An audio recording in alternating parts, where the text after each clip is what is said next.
Welcome to the Center of Light Radio with spiritual teacher, intuitive, musician, composer, and best-selling author of The Divine Principle, Anchoring Heaven on Earth, your host, Keith Anthony Blanchard. Center of Light Radio, Center of Divine Unfoldment and Reinforcement. Strap in all ye spiritual astronauts as we launch for inner space. Wow, what an amazing experience I had last week. I am a blessed man to impart to you, the listening audience, information that was given to me by spiritual masters through my guest tonight, Madra Little. Center of Light Radio has now been given by those masters, those spiritual masters, full support and is now in alignment to be a superhighway for conscious evolution.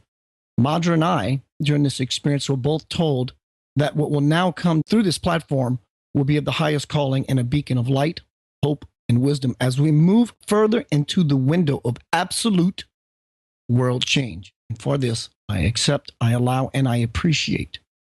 The future of Center of Light Radio has been sealed.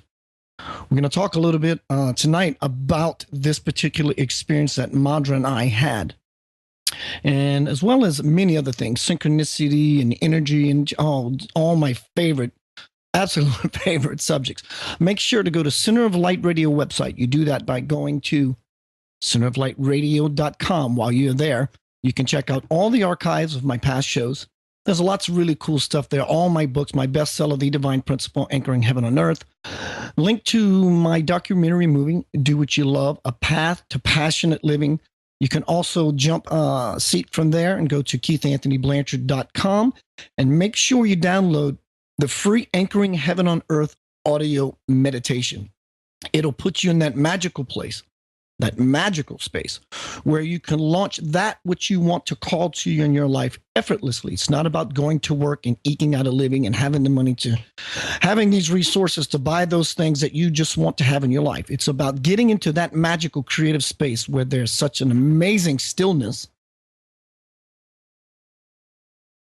And in that stillness is where you plant your creative ideas. Make sure you check out the Anchoring Heaven on Earth free audio meditation at keithanthonyblanchard.com. Let me see. I'm reviewing my notes. Again, welcome to the show here. To call into the show, talk to myself or MadraGayle Little, my wonderful, amazingly powerful guest tonight, dial 888-919-2355. That's 888-919-2355. Remember, if you're not at home by your computer and you want to hear your fave show, you can go to the App Store on your phone and download the Inception Radio Network app for free. Everything is at your fingertips. Chat room, listen, live link, news, podcasts, much more.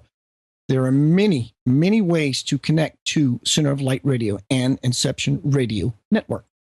The Center of Light Radio would like to welcome Professor Eric R. Williams with his show Psychology's Out of Limits on June 7th, and Patricia Baker with her show Supernatural Girls on June 17th.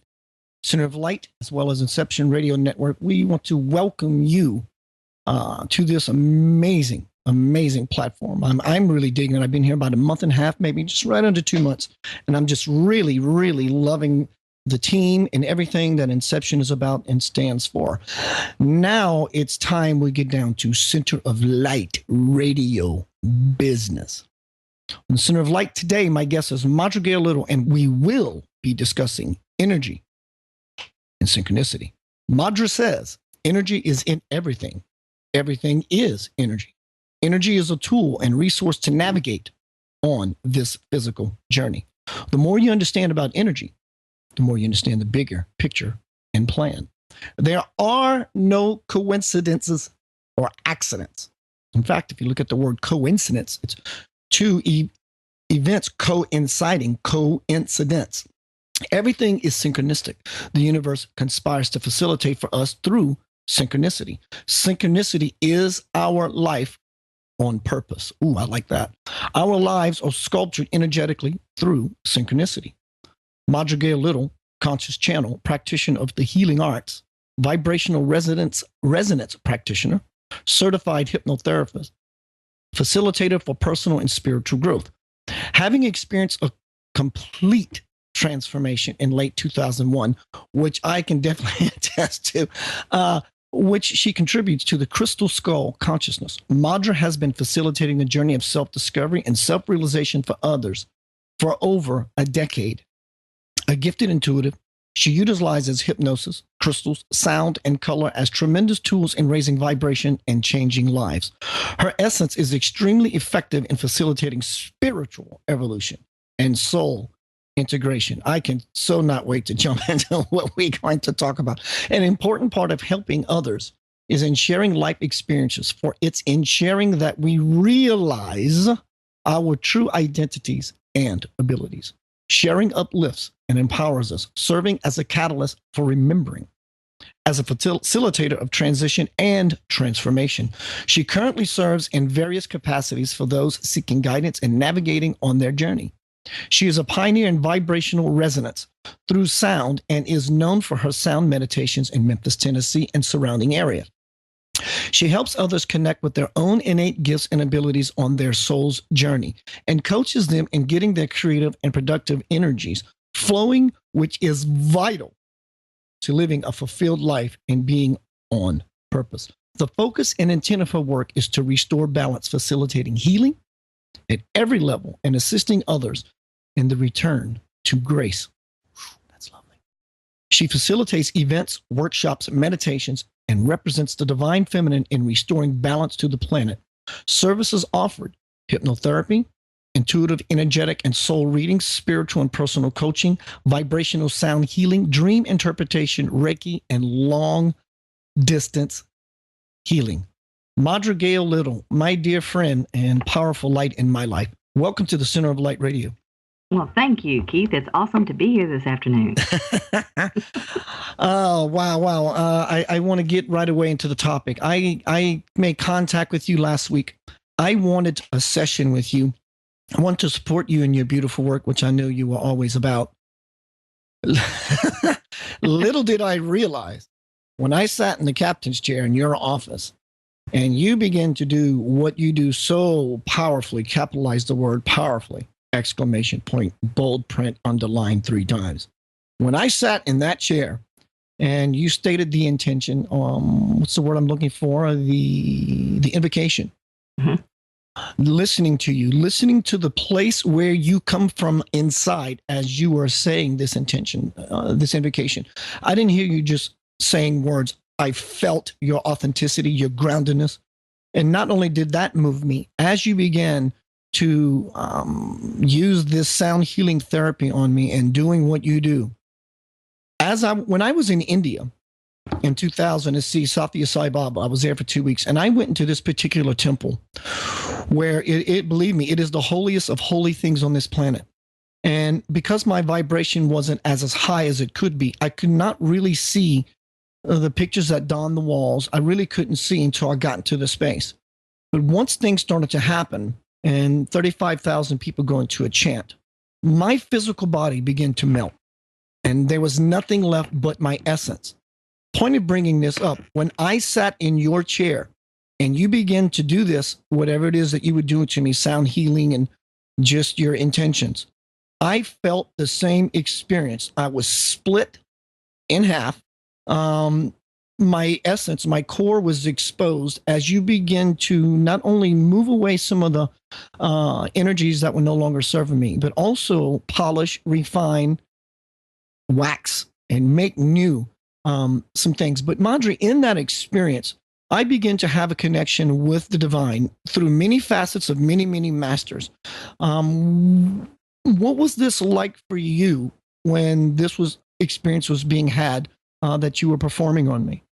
It's always a very powerful experience for me. I just get completely surrender and get out of the way when I go into my work. I've learned that that's just because I am so sensitive and such a strong empathic. That is the only way that I can do the work. And so I literally just surrender to the energies as a clear and perfect channel for love, light, and truth to come through.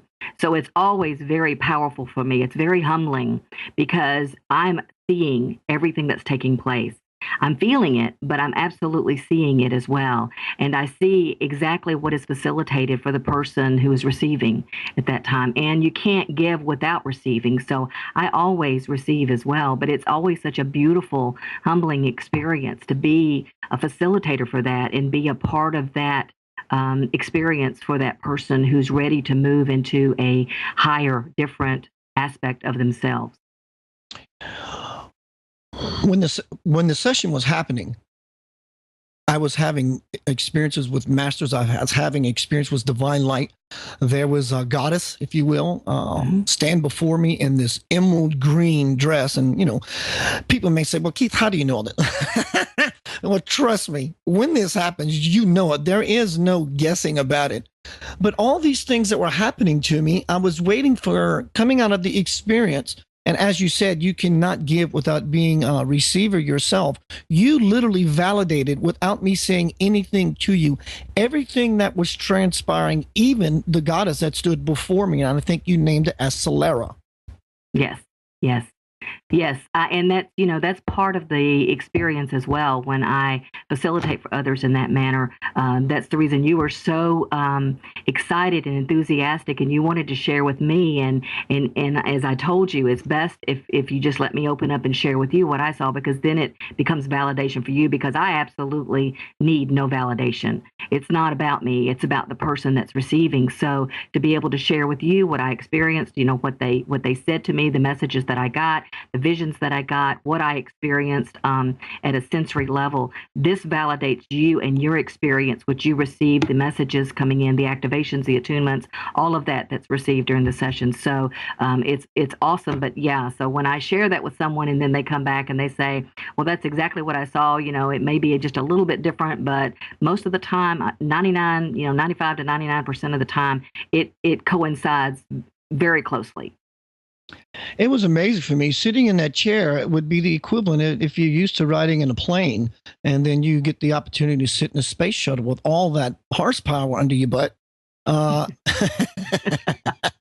And believe me, listening audience, when you walk into Madra's healing facility, there's every type of stone, every type of gem. They're all under your chair. They're all over the building. When you walk in this place, you literally have no choice in the matter but to vibrate to higher energies. When I was in this experience, like you, validating what I was receiving the message that I imparted to the listening audience at the top of the show when I was going into my spiel, the opening of the show, that these masters are now allowing, which I have always in my life, but at least at this point of my radio host journey, they are really going to start pushing this kind of high-level vibrational energy through the Center of Light Radio. And you did receive that information as well. Yes, I did. Absolutely, I did. And, I'm bringing this up not as a brag yay for Keith, but the idea and for the reasoning that Center of Light Radio, if you think about everything that is in the connotation of Center of Light, that's exactly what my intention has been for many, many years as a spiritual teacher, was to create that kind of superhighway for the upliftment of humanity. And so I want to say thank you very much for allowing me to come to your beautiful facility and doing what you do so well that you did on me. I'm truly grateful. I'm grateful to be a part of the experience as well, Keith. I'm honored that you chose, again, it's all synchronicity, that you connected with me when you did, wanting to set up a session. And I knew the moment that you connected with me, as I do with a lot of people, I knew that there was something that was coming up the pipes for you, of giving you, let's say, a new part of your mission that would be forthcoming. And you were already moving into it. So this was just the closing touches on that. Yeah, but I might have to go sit back in your chair just for the sheer enjoyment. And in closing, this story about my experience with you, last Tuesday was I told you that I kept receiving over and over and over towards the end of this experience, the Lazarus effect, the Lazarus effect, the Lazarus effect. And as soon as I walk out of the office, I get in my phone, I check messages, I check Facebook, and someone invites me to join the group, the Sons of Lazarus. So I thought it was a nice piece of synchronicity there, which brings us to our show today about synchronicity. I love the subject. Tell the listening audience what synchronicity is for you and how it works in your life and the magic behind the whole idea. I have learned that synchronicity is your life on purpose, as I say, and I've come to realize that we set that in motion with our intentions as we move forward in our lives. I remember back in, I'm going to say in the early 2000s, just before things began popping for me, that setting things into motion of what I would like to be doing at that time, and not really thinking in that moment that it's even possible. You know, at a heart level, you think, well, that would be really awesome, but you really can't see exactly how it might happen. But in that moment, the universe grabs that intention because it is part of your life purpose. And all of a sudden, you have reached that place where you're ready to step into that. You don't always know exactly what it's always going to entail. And if you did, you might not step into it so wholeheartedly in the beginning, right? But, what I've experienced in the last 15 years, thanks to synchronicity, I look back, and it goes way beyond 15 years.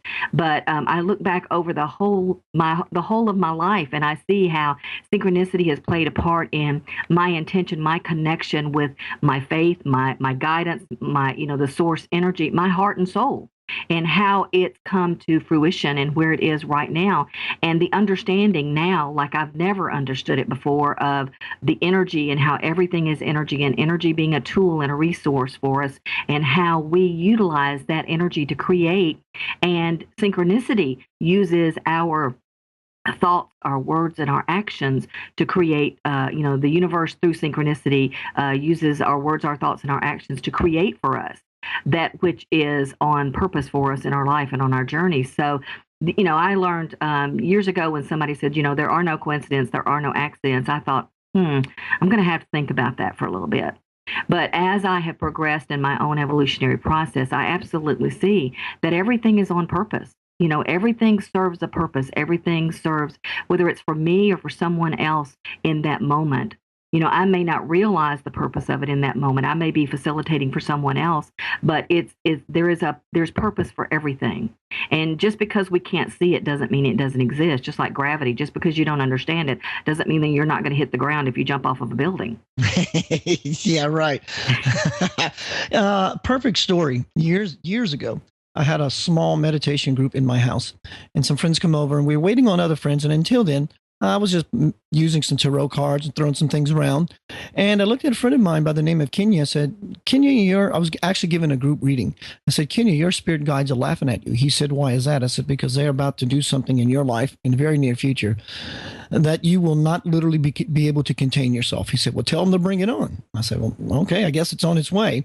Well, a friend of mine shows up, and she decides to walk in, and we sit down, and she says, what are you talking about? We're talking about synchronicity, and that was the subject at the time. And then they asked, well, how does synchronicity actually work? I said, if you imagine I'm watching a particular program, or you and I have a dialogue, and I'm watching a particular program, and you and I begin to talk about Cyclops. For whatever reason, I used the word Cyclops. And so, that's kind of funny. I'm actually watching a show right now about Cyclops. And then if Carrie would call, for some reason, Cyclops comes into the conversation. So that is not a very common subject that's talked about. But yet, in the 3 minutes, this comes to the fore. And so this would be somewhat of a synchronicity. And then Carrie proceeds to say, what did you just say? And I said, we were talking about Cyclops. And she takes off a baseball cap, and she has a hat pin with the word, with an image of a Cyclops on it. And of course, my friend Kenya was so elated and so moved by it, he got off the floor and literally could not contain himself. So my point is, the whole experience was birthed, happened, and completed itself in a matter of moments. Yeah. So from if I may read from the divine principle, I asked God, or spirit, higher self, so where does synchronicity come from? How does it manifest, and what does it mean? And in my experience with the divine, as I'm writing the divine principle, it says, synchronicity is born out of my essence in the causal realm. From there, it swirls through the mind and into your feelings, aligning events around you on the earth plane. But coincidences have no significance other than to get your attention through higher means so that you can grasp the very alignment that you are in. Yes. So like Dr. Mark Weiss says, it's not always about the magic of what you're receiving. It's the fact that you are able to grasp that you are in an alignment. Would you agree with that, love? Absolutely, absolutely. It's those little signposts along the way that say you're on that yellow brick road. I wish they would happen a little more. Well, and that we say too, we get caught up in our life and everything. It's happening instantaneously all the time. It is one of those things that is the magic of life. That is the magic of our journey. The more we are focused on that, and not saying that we're lost in that focus, but the more we're paying attention, the more we see. I mean, it's like everywhere you look. I experience that every day now, and it's like magic to me. I love it. And I'm so grateful for it on a daily basis. And I tell people, this is what you look for. The universe is always giving you confirmation and validation and signs, letting you know you're on the, this is what you were asking for. You're on the right path. This is going to take you further in that direction that you were seeking at that time. So the more we're paying attention, the more we're focused on that vision and moving forward, as opposed to being distracted or caught up in drama or other people's drama or just the drama of the collective at the present time. The less we're caught up in that, the more we're going to see that those synchronistic signposts all throughout our life. I'm constantly amazed by, in my own journey, but also in those that I provide services for, how they'll come to me and say, you told me about this, and this. And the moment I walked out of here, just like you were saying, the moment I walked out of here, I hear this on the radio, or I saw this, or this person came to me and said this. And it's like, absolutely, you can't make this stuff up. Just all it is about paying attention. Yeah. Be mindful. Yeah, absolutely. And again, you brought up the same example I gave earlier about when I walked out of your office. I kept hearing the Lazarus effect. And I look on my Facebook, and there's someone inviting me to join a group called the Sons of Lazarus. Now, most people will say, okay, Keith, well, let's just call that quote. Let's use the old paradigm, coincidence. It's likely something like that would show up because you're into so many spiritual things. The odds that something like that would show up was pretty good. So no. That is exactly what we're talking about. That is the synchronicity. Yeah. Those kinds of signs, like you said, there are no accidents. Everything is energy. Everything is responding to your tapestry. What you move, the tapestry is responding. So those little things in my life, in your life, listening on it, whoever you may be, those little connecting dots kinds of experiences, when you pay attention to those, then the synchronicity and the events that begin to happen in your life become bigger, grander, faster, more awesome. Yes. Absolutely. And one of my teachers once told me, when we ask for something from guidance, from the universe, and then it shows up, and then we go, oh my gosh, I don't believe this. We slap them in the face. We close the book in their face. So she, one of her big messages was, when something shows up, it doesn't matter in that moment if you think, wow, this is too good to believe. Just keep your mouth shut and say thank you. Yeah, what can it hurt? I mean, right? The only thing it can do, right? It can only help. So let's say someone comes across this radio show in the near future, and they say, "Okay, I understand the idea. Things that I might in my past have called coincidences, or I get the idea that they may mean something." How can one begin to accelerate, implement certain ideas, certain practices in their life, other than, I guess, is the tool just becoming aware? What else to the formula they can add to bring about their vision, their ability to cite such coincidence, or to make them happen, however? Yes, the one of the main tools is becoming aware, being mindful, paying attention. When somebody asks for a sign and then they're not paying attention, and I tell people a lot of times, you can even give the universe the sign that you want to receive every time you ask to see a sign. And they love it because they don't have to go through this long list of throwing out these signs and hearing you go, well, I asked for a sign, but I never received it, you know? So I know what my sign is, and it doesn't matter where I am or what I'm doing. When I ask for a sign from the divine, I have that sign that shows up. I don't care where I am. And it is just the universe's way of saying, we heard you. We got your back. And it always instills a sense of peace and calm for me. So it is about making that connection, being aware, being mindful, expressing gratitude for all that's coming through and guiding you. Because, you know, when we ask for changes in our lives, when we're ready to move forward in a different light or in a different path or purpose or in a different part of our journey, you know, the universe begins in that moment when we express that intention and that desire. It begins constructing that, orchestrating that for us. So it is a matter of being mindful and attentive to what's showing up on your path, you know, after you express that intention. Or, you know, I'll tell people, you know, when they say, well, this, you know, certain things happened about a year ago, and these are the things that came in for me. And I was like, where were you in that moment? You know, that you expressed that you wanted change, that, you know, what kind of change did you express when you think back on it, if you can think back that far? Some of us can, some of us can't. It depends on if we slept last night, but but if you think back on it, you can see how you set things into motion just with your intentions, your desires, your prayers, you know, what have you, in that moment, and how things begin to change for yourself. And then you can see how the universe conspired to synchronistically set it up for you. Okay, if you're paying attention, and if you're not, you might take a little bit of a detour, and chances are you'll find your way back, but it's going to be a little bit longer of a journey. But it's always being orchestrated for us. And it is just, you know, the biggest tool is about being mindful and attentive. Being aware always, you know, aware is connection and protection. So one part of that formula would be being open to seeing. You know, seeing is not only confined to the eyes. Seeing is a way of taking in information. So one part of that would be being aware, practicing awareness expansion. But I think something else that you had mentioned that actually helps push it along faster, further, better, whatever words a person would choose to use, would be gratitude. By taking on the idea, well, could that possibly be what they were talking about? Well, yes. Well, then thank you. That thank you helps to push that current along. So it kind of would open up more of your peripheral awareness senses, because as you are grateful, you are again stating an intention, which will call back to you another reason and another reason and another reason to be grateful. And so doing it, your awareness begins to expand.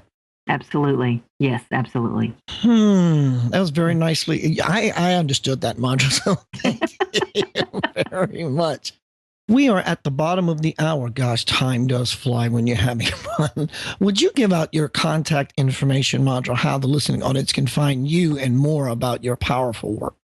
Okay, my website is cranialvisions.com. My email address is motherwind14@gmail.com. Yeah, listening audience, if you happen to be in the Memphis area, make sure you consider a visit to our office. And if not, she does do long distance sessions. So make sure you check that out. Madra, I'm going back to the divine principle, not as a shameless plug, but just the fact that there's some very powerful information in this particular work. It took 8 years of my life. Those 8 years of my life were pretty much in unbroken meditation as much as possible. But this particular piece says, as you continue to awaken, everything will come into clearer view. The pace of change will quicken for you, and synchronized phenomena will occur more frequently. The more you can successfully navigate using the compass of synchronicity, the more effective you will be as the captain of your own master ship. Then nothing will slip by you unmonitored, and the wake of your past will be replaced with your own willpower. This is how you will evolve. My point of reading that particular passage is we are waking up as a world. The world is waking up. Now, if you're looking out into the world and you see ISIS and you see terrorism, yeah, it's great to recognize those movements of energy in your life or in the global life. I get it. But when this becomes your post, and this becomes your news feed on Fox News or whatever it is that you're taking in this stuff, because as you're taking this stuff, you do have an output and you're vibrating. My point is, we are waking up as a planet. We are.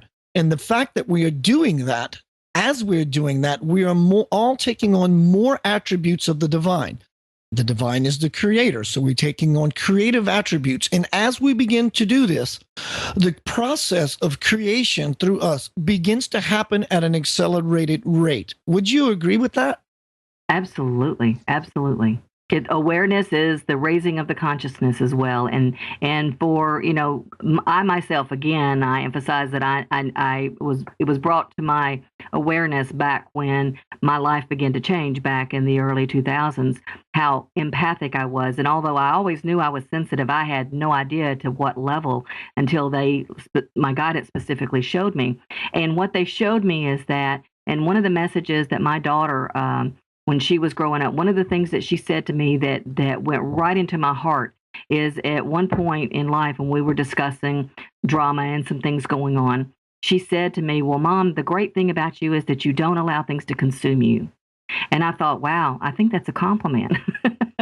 And so as I moved forward in my life, I thought that is a huge a skill and ability, because so many people do get consumed by what's going on around them and what's going on the world, in the world and around them, and coming across the airwaves. And what my guidance taught me is that's something I can't focus on. When it's one thing to know about something, say the floods in Texas and all what's going on, but to focus on that, you're just giving energy to the chaos and the catastrophic destruction that's taking place right now, as opposed to holding it in a higher vibration, focusing on it through love and light, and raising the vibration and having compassion for everybody, including the planet, including the earth energies that are involved. This is a transitional phase for not just us, but the earth as well.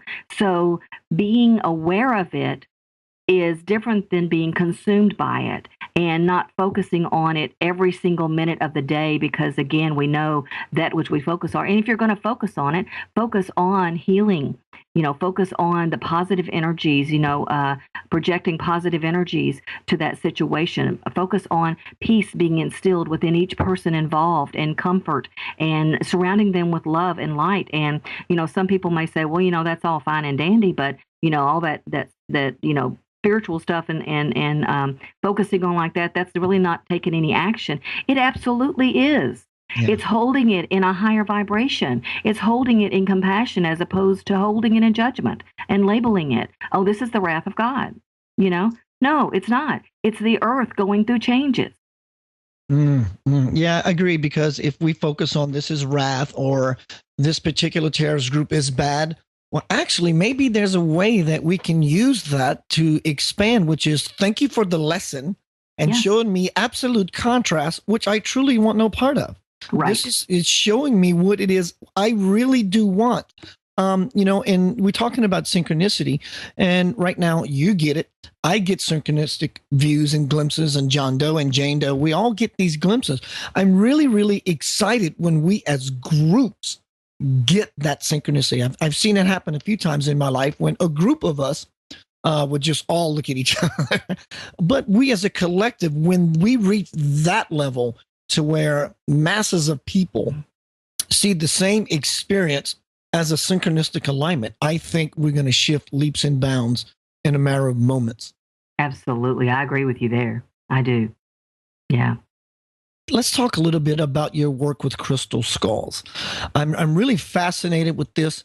And when I walked into your office, you had like a whole family of these things. And by the way, I am enjoying Deleuze, which happens to mean beam of light. The presence in my home, I really, really love it. Enlighten my listening audience how this plays a major role in your life and the magic it has brought. Because the crystal skulls, this is what they have expressed to me in my working with them and my guidance as well. They are about consciousness. awareness and communication. And this is what they imparted on me in the very beginning. So when somebody comes to me and goes, so what is it about these crystal skulls? They're about consciousness. They surfaced at a time when we were moving into that higher consciousness, when the vibration had shifted on the planet enough that it was time for everybody to really move into that awareness and consciousness.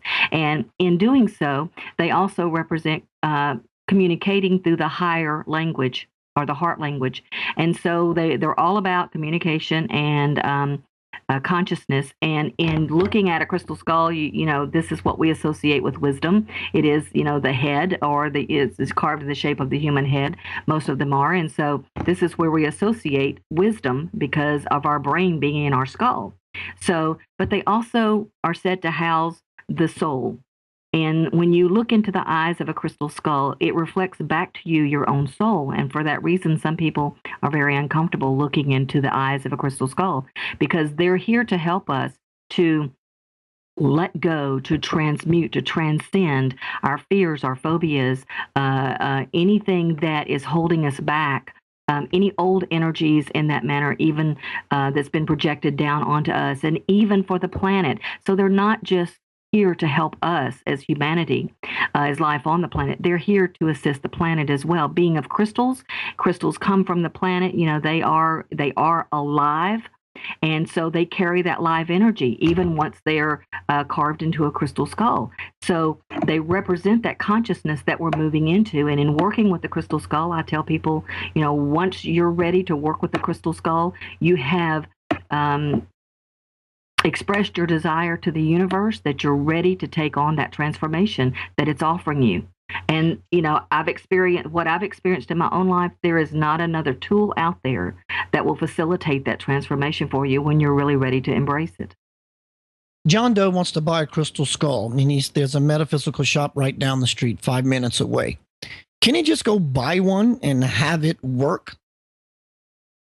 He absolutely can. He absolutely can. Because what he does once he buys that skull, we're always guided to that which we're supposed to be working with, whether it's a skull or crystal or some other tool. Absolutely. So you're guided to, when you express that desire, there again, that's part of that synchronicity. The universe guides you to that which you're supposed to be working with. You may not know anything about the skulls. You may not know anything about the crystal itself, but once you start working with it, it's going to teach you all about it. And it is just that desire, once you purchase that skull, and setting that intention that I will find the perfect skull for me, or I will find the perfect tool for me, to be led to that skull to work with, then that skull is going to help you to learn not only about yourself, but about the skull, about the stone that it's carved out of, about the properties, because you're going to be inclined to do your own research on it. If it's finding someone who knows about crystals, if it's finding, once you know what kind of crystal it is, you can Google the properties. And what you're going to find is synchronistically, it's exactly the stone you need to be working with, So then you're going to program it. You're going to program it to be your, I use this term lightly, and they know that I have a sense of humor and the sense of humor I have, but that's going to be your pet rock. And it's going to give you a name to work with. Sure. All you have to do is ask it. And then it begins to work with you and giving you guidance. This is a focal tool now. It's become a focal tool for us as physical beings to hold in our hand and see the magic of guidance unfolding in our life, something that we can tangibly touch and connect with. So back to synchronicity, John Doe didn't just get off the sofa in a whim to go to the metaphysical shop just to browse around. He was likely prompted as to why he walks out of the store with that skull in his hand. Right. Right. So that's your life on purpose. Okay, so John Doe buys this crystal skull. Now, you mentioned these skulls alive, which I agree with. You think about the skull. Your voice in your head does not sound like your voice when you play your voice back and listen. It sounds totally different. So there is an amplifier there.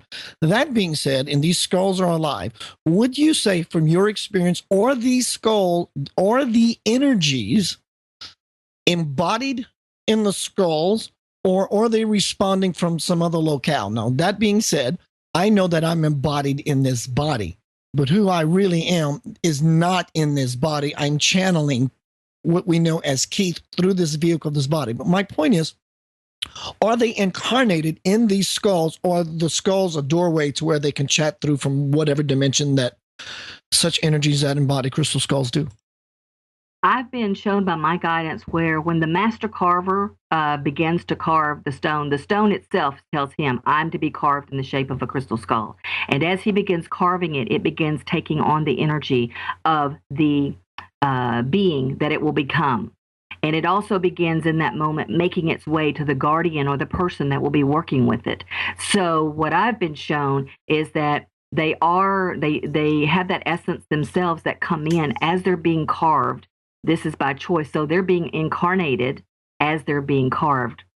And then they do serve as portals in connecting to other dimensions as well. So, they open up so much for us in so many ways. And then by giving us something physical to connect with on the planet, as you hold one in your hand, it's amazing to connect in with it at a vibrational level. From the chat room, Profanity asked the question, would that programming be conscious on the user's part or subconscious by the inner self? Both. Yeah, both. Absolutely. Because mine, like you said, I have a collection of them. They are my oracle, all of them. And I have, the reason I had someone say to me at one point, well, if they're so powerful, how come you have so many of them? And I said, because each one of them, most of them were given to me, but each one of them being of different stones and different style carvings, each one of them came to me at a time on my journey when that was exactly what I needed synchronistically. As I looked up the properties of the stone, the message that it gave me, the name that it gave me was all very synchronistic about where I was on my journey, where I intended to go on my journey, what my intentions were. And so and they serve the same purpose for others. So each one of them represents a certain part of my journey in the last 15 years specifically, that they came into my life from guidance saying, okay, we're here, we got your back, we're the cavalry, we're here for you now. So, and believe me, back before 2000, if you had told me that I would be working with crystal skulls and even some of the other things that I'm working with in my life at this time, I would have just looked at you and laughed and said, I really don't know who you're talking about, but I don't think it's me.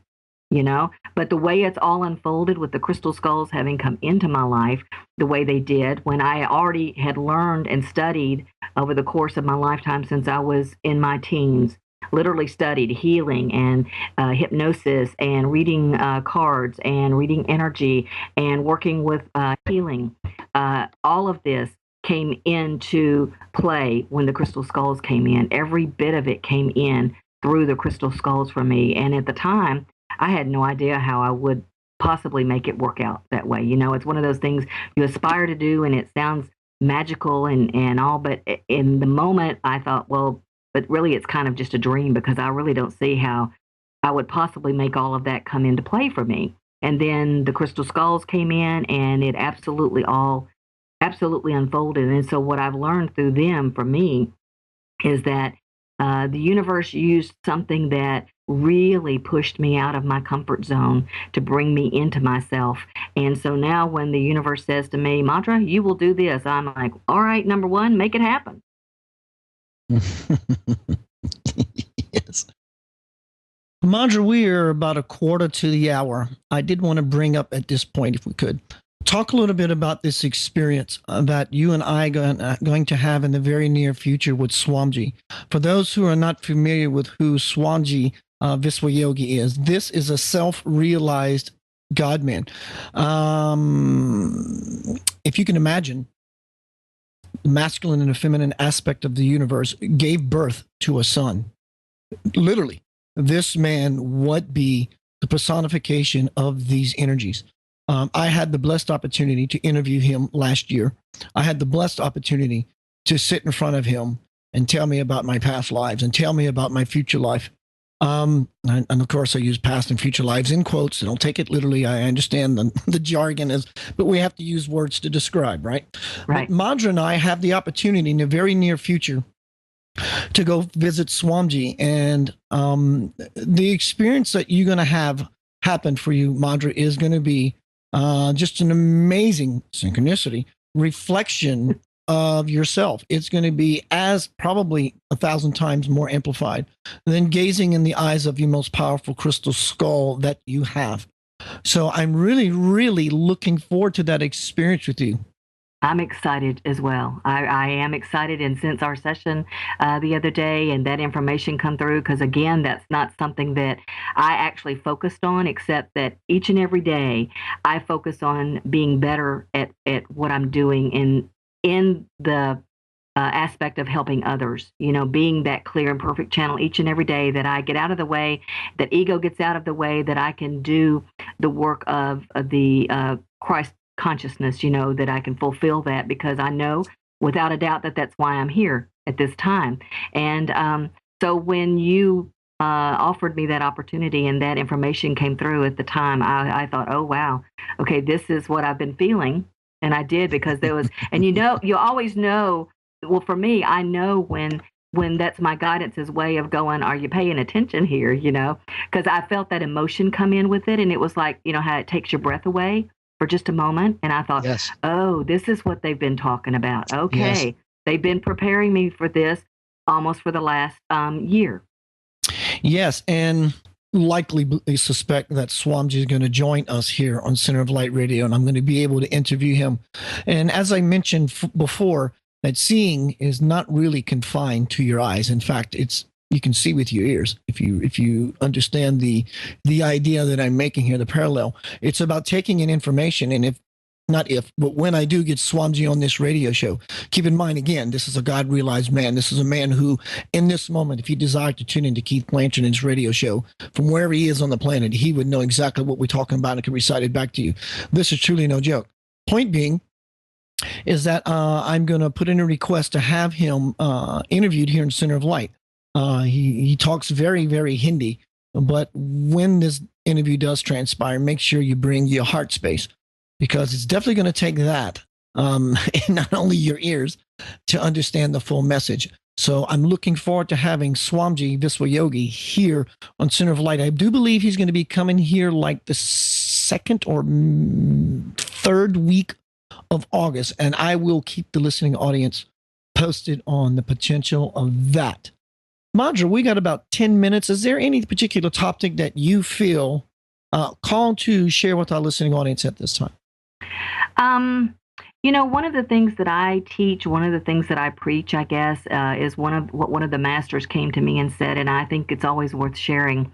In the very beginning, the master, Dejwal Cole, came to me in a vision, and he said to me, discipline is everything. And he was in my face for like 24 hours with that message. Discipline is everything. And I was like, okay, I got it already, And at the time, I had no idea.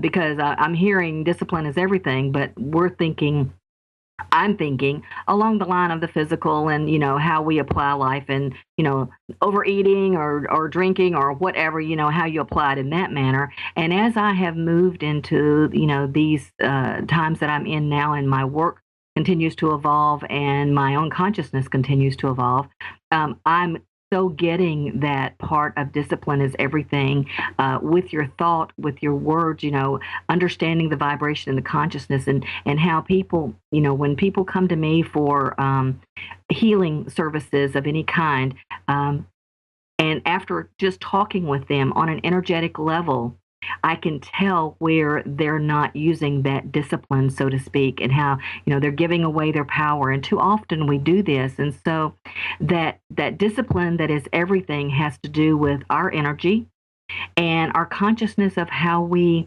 expend that energy, where we put that energy, what energy we allow into our own energetic field, what energy we allow ourselves to be caught up in or drawn into, so, and then also understanding that once we get into that place, you don't absolutely have to let yourself be consumed by it. The discipline part says, I'm going to observe before I sit here and pass judgment and label and go into that mindset.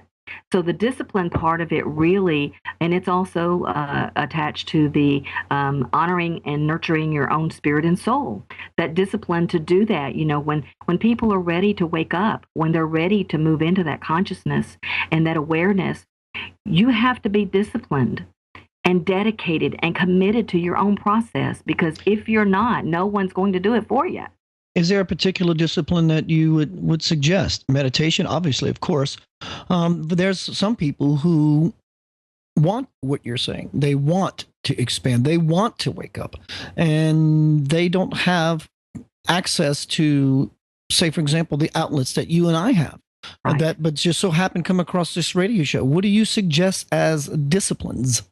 One of the simple things, meditation always is one of those first and foremost. Prayer is an excellent way of discipline, because you're allowing yourself, you don't have to, but allowing yourself, anytime you can get somewhere, be still, be quiet, be in the moment, be in the now. You know, being in nature is one of the easiest, fastest ways to raise your vibration, to be disciplined enough to be in that moment of where you are and experiencing those energies and that vibration. So being in nature is always an absolute wonderful way of being disciplined enough to connect in, other than prayer and meditation. If you have access to CDs, you know, or the internet and YouTube, there's a lot of different types of meditations out there that will help you to get into that still, quiet place. I know for myself, 25 years ago, all of a sudden I was in this place that I realized I had to get out of my head in order to move forward on my own spiritual journey.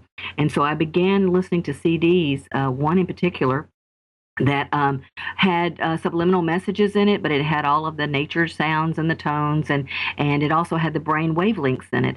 And the first time I ever listened to that CD, it was like a high that I have never experienced, because it absolutely shut my brain down. It absolutely quieted all of the mind chatter. And so I was able to be in a completely different world, literally.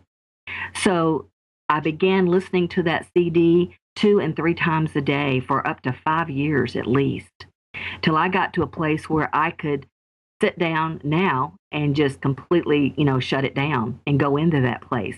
That's what I desire to do. Most people can't get out of their heads. We're conditioned to be in our heads, so we can't really rise above that. It is something that you have to work at, and you have to train yourself in whatever manner of doing. You know, utilizing prayer beads as a focus tool, you know, will help you to balance the right and left brain, and also help you to be in that place of discipline in the moment. So, you know, those are simple little exercises that you can do. But when you really have that desire, you're going to be guided to the perfect place, thing, experience, person, you know, to assist you in that moment. So when the desire is great enough, the universe, again, absolutely conspires to make it happen.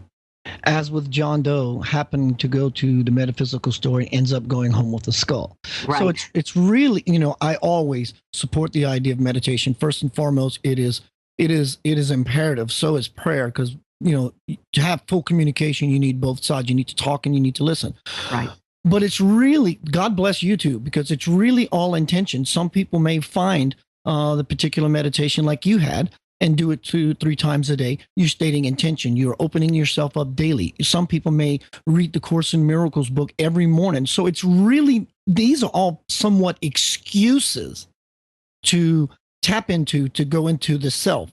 So it's people, how do you formally meditate? Well, until you become a Buddhist monk, there really is no formality. Right. So Madra, I really appreciate your presence here in Center of Light. We have a little more time. Would you leave us with a final high vibrational thought?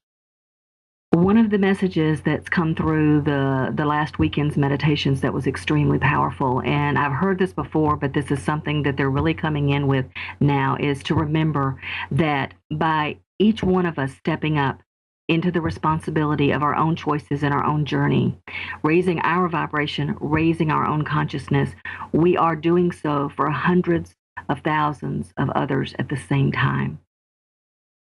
Would you give out your contact information once more, please? It's cranialvisions.com with an email address of motherwind14@gmail.com. MadraGayle Little, thank you for being a powerful presence here in Center of Light Radio. Thank you so much for having me, Keith. It's been an awesome opportunity and blessing.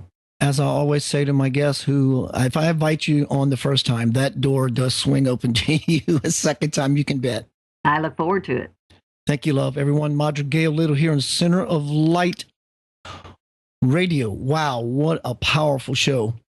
Powerful, powerful show. Love everything she stands for. And I'm telling you, what she did to me last week was truly, truly a blessing bestowed upon me. I'm going to leave you with a little more from the divine principle about synchronicity. It's a very, very good subject, very important subject.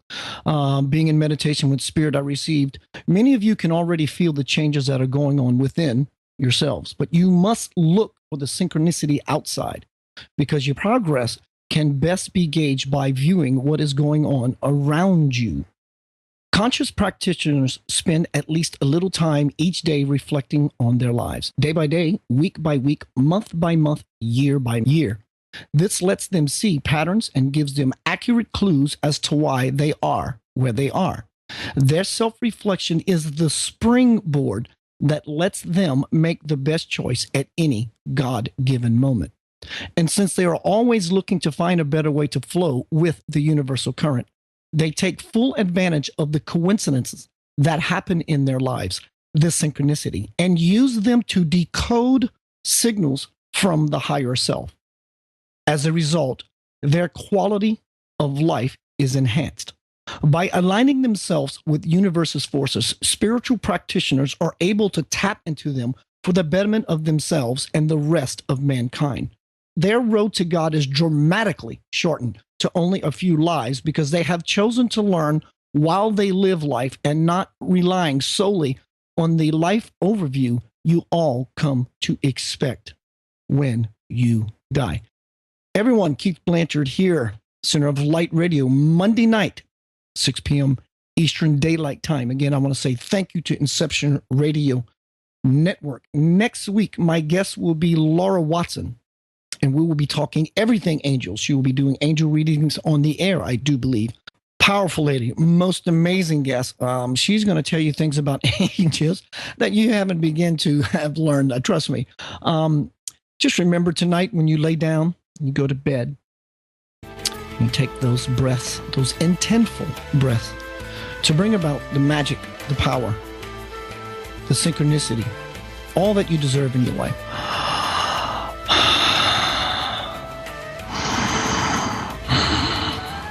After just a little bit of breathing, you're going to tap into the part of yourself that is real, the part of you that is authentic. It lies just in wait behind that which you know as your breath. Remember, spread the light and always ease into bliss. Keith Anthony Blanchard, good evening.